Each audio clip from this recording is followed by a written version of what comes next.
जेह दिन शादी क के ले जाई मरदा गे छौरी, जेह दिन शादी क के ले जाई मरदा गे छौरी।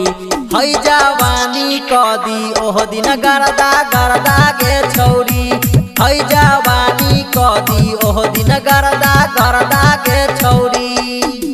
पूरा करतौ मनावा के श्रद्धा गे छौरी, पूरा करतौ मनावा के श्रद्धा गे छौरी।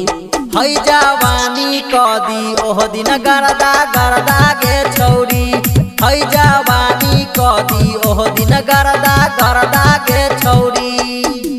Singing by Dharmendra Saxena.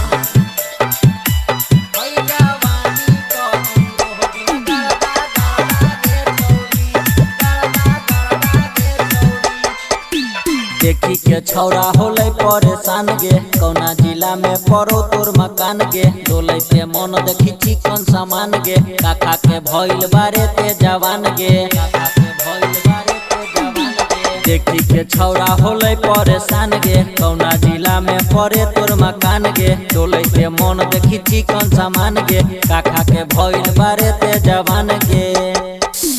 दिलवा दे दे करतौ नाही हर जहागे छौरी, दिलवा दे दे करतौ नाही हर जहागे छौरी। है जवानी कदी ओह दिन गरदा गरदा गे छौरी, है जवानी कदी ओह दिन गरदा गरदा गे छौरी।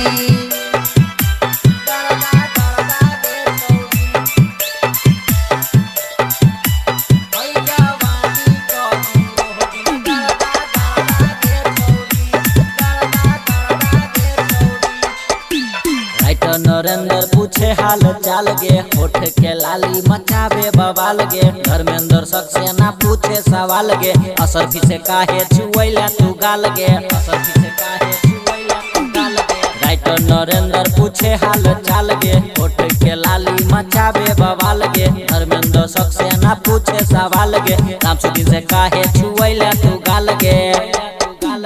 उठी तोर बेशरमी वाला पर्दा गे छौरी, उठी तोर बेशरमी वाला पर्दा गे छौरी।